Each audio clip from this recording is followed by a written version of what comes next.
Budget में हमारी नीतियों में निरंतरता दिखी ही है, साथ ही विकसित भारत के विजन में नया विस्तार भी दिखा।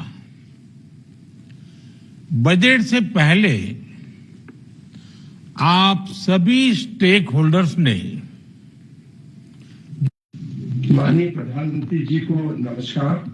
बजट घोषणाओं के पश्चात आयोजित होने वाली post budget stakeholders consultation webinar की श्रृंखला की पहली कड़ी में आपका हार्दिक स्वागत है।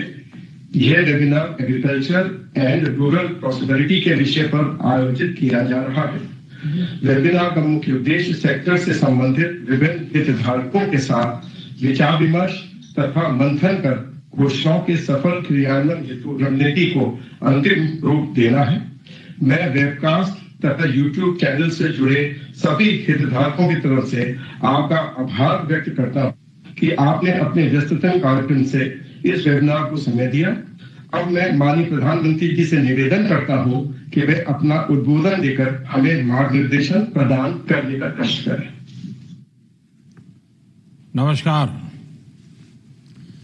बजट के बाद बजट से जुड़े वेबिनार में आप सबकी उपस्थिति बहुत अहम है। इस कार्यक्रम से जुड़ने के लिए आप सभी का धन्यवाद। इस वर्ष का बजट हमारी सरकार के तीसरे टर्म का पहला पूर्ण बजट था। इस बजट में हमारी नीतियों में निरंतरता दिखी ही है, साथ ही विकसित भारत के विजन में नया विस्तार भी दिखा। बजट से पहले आप सभी स्टेक होल्डर्स ने जो इनपुट दिए, जो सुझाव दिए, वो बजट बनाते समय बहुत काम आए। अब इस बजट को और ज्यादा प्रभावी रूप से नीचे उतारने में, सही में उसका अच्छे से अच्छा, जल्दी से जल्दी आउटकम मिले, सारे निर्णय नीतियां प्रभावी बने, उसमें आप सबकी भूमिका और बढ़ गई है। साथियों, विकसित भारत के लक्ष्य की ओर बढ़ रहे भारत के संकल्प बहुत स्पष्ट है। हम सभी मिलकर एक ऐसे भारत के निर्माण में जुटे हैं जहां किसान समृद्ध हो, किसान सशक्त हो। हमारा प्रयास है कि कोई किसान पीछे न छूटे। हर एक किसान को आगे बढ़ाएं। हमने कृषि को विकास का पहला इंजन मानते हुए अपने अन्नदाताओं को गौरवपूर्ण स्थान दिया है। हम दो बड़े लक्ष्यों की ओर एक साथ बढ़ रहे हैं। पहला, कृषि सेक्टर का विकास, और दूसरा, हमारे गांवों की समृद्धि। साथियों, पीएम किसान सम्मान निधि योजना 6 साल पहले लागू की गई थी। इस योजना के तहत अब तक लगभग 4.25 लाख करोड़ रुपए किसानों को मिल चुके हैं। इतनी राशि करीब करीब 11 करोड़ किसानों के खाते में सीधे पहुंचाई गई है। 6,000 रुपये सालाना की इस आर्थिक मदद से ग्रामीण अर्थव्यवस्था सशक्त हो रही है। हमने एक किसान केंद्रित डिजिटल इंफ्रास्ट्रक्चर तैयार किया है ताकि देश भर के किसानों तक इस योजना का लाभ पहुंच सके। यानी इसमें किसी बिचौलिए के घुसने या लीकेज की गुंजाइश ही न रहे। नो कट की कंपनी। ये इस बात का उदाहरण है कि अगर आप जैसे एक्सपर्ट और विजनरी लोग, अगर उनका सहयोग होता है तो योजना जल्द से जल्द सफल होती है और ज्यादा अच्छा परिणाम देती है। आपके योगदान से किसी भी योजना को पूरी मजबूती और पारदर्शिता के साथ धरातल पर उतारा जा सकता है। मैं इसके लिए आप सबके सहयोग की और हमेशा सक्रिय सहयोग देने के लिए आपकी सराहना करना चाहूंगा। अब हम इस साल के बजट की घोषणाओं को जमीन पर उतारने के लिए मिलकर के तेजी से काम करें, ये आवश्यक है। इसमें भी आपका सहयोग पहले की भांति तो मिलेगा ही, लेकिन और ज्यादा मिले, और व्यापक मिले, हर सेक्टर में मिले। साथियों, आप जानते हैं आज भारत का कृषि उत्पादन रिकॉर्ड स्तर पर है। 10-11 साल पहले जो कृषि उत्पादन 265 मिलियन टन के करीब था, वो अब बढ़कर 330 मिलियन टन से ज्यादा हो गया है। इसी तरह बागवानी में जुड़ा उत्पादन बढ़कर 350 मिलियन टन से ज्यादा हो गया है। ये हमारी सरकार के बीज से बाजार तक की अप्रोच का परिणाम है। कृषि सुधार, किसानों का सशक्तिकरण और मजबूत वैल्यू चेन ने इसे संभव बनाया है। अब हमें देश के एग्रीकल्चर पोटेंशियल का पूरा इस्तेमाल करके और भी बड़े टारगेट तय पाने तक पहुंचना है। इसी दिशा में हमने बजट में पीएम धन धान्य कृषि योजना का ऐलान किया है। ये मेरे लिए अत्यंत महत्वपूर्ण योजना है। इसके तहत देश के 100 सबसे कम कृषि उत्पादकता वाले जिले, लो प्रोडक्टिविटी वाले जिलों के विकास पर फोकस किया जाएगा। आप सबने विकास के कई पैरामीटर पर एस्पिरेशनल डिस्ट्रिक्ट कार्यक्रम से मिले नतीजों को देखा है। इन जिलों को कोलैबोरेशन, गवर्नेंस और हेल्दी कंपटीशन का और कन्वर्जेंस का बहुत फायदा मिल रहा है।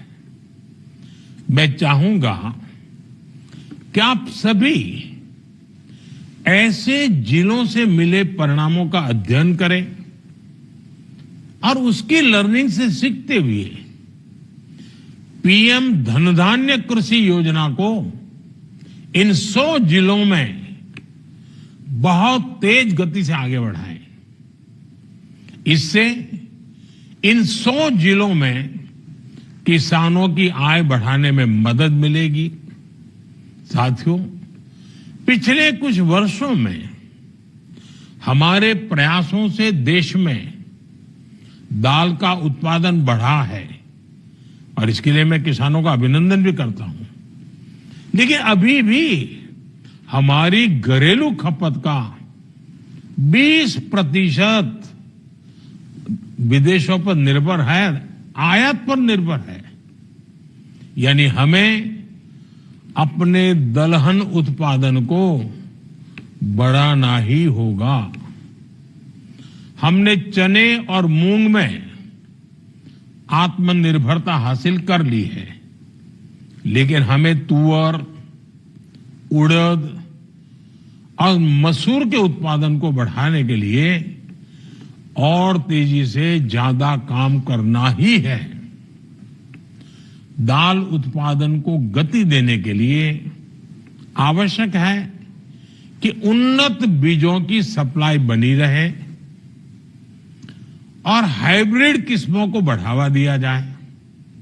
इसके लिए आप सभी को जलवायु परिवर्तन, बाजार की अनिश्चितता और दाम में आने वाले उतार चढ़ाव जैसी चुनौतियों के समाधान पर फोकस करना होगा। साथियों, पिछले दशक में आईसीएआर ने ब्रीडिंग प्रोग्राम में मॉडर्न टूल्स और कटिंग एज टेक्नोलॉजीज का इस्तेमाल किया। इससे 2014 से 2024 के बीच अनाज, तिलहन, दालें, चारा, गन्ना, विभिन्न फसलों में 2900 से अधिक नई किस्मों का विकास हुआ। आपको ये सुनिश्चित करना होगा कि हमारे देश के किसानों को ये नई वैरायटीज सस्ती दर पर मिलती रहे। हमें ये भी सुनिश्चित करना होगा कि किसानों की उपज मौसम के उतार चढ़ाव से प्रभावित ना हो। आप जानते हैं कि बजट में इस बार अधिक उपज वाले बीजों के लिए राष्ट्रीय मिशन शुरू करने की घोषणा हुई है। इस कार्यक्रम में अभी जो प्राइवेट सेक्टर के लोग हैं उन्हें मैं विशेष तौर पर कहूंगा कि इन बीजों के प्रसार पर जरूर फोकस करें। ये बीज छोटे किसानों तक पहुंचने लगे, इसके लिए इन्हें सीड चेन का हिस्सा बनना होगा। और ये काम हमारा है कि हम कैसे बने। साथियों, आप सब देख रहे हैं आज लोगों में पोषण को लेकर काफी जागरूकता बढ़ी है। इसलिए बागवानी, डेयरी और फिशरी प्रोडक्ट्स की बढ़ती मांग को देखते हुए इन सेक्टर्स में काफी इन्वेस्टमेंट किया गया है। फल और सब्जियों का उत्पादन बढ़ाने के लिए अनेक कार्यक्रम चलाए जा रहे हैं। बिहार में मखाना बोर्ड के गठन की घोषणा भी की गई है।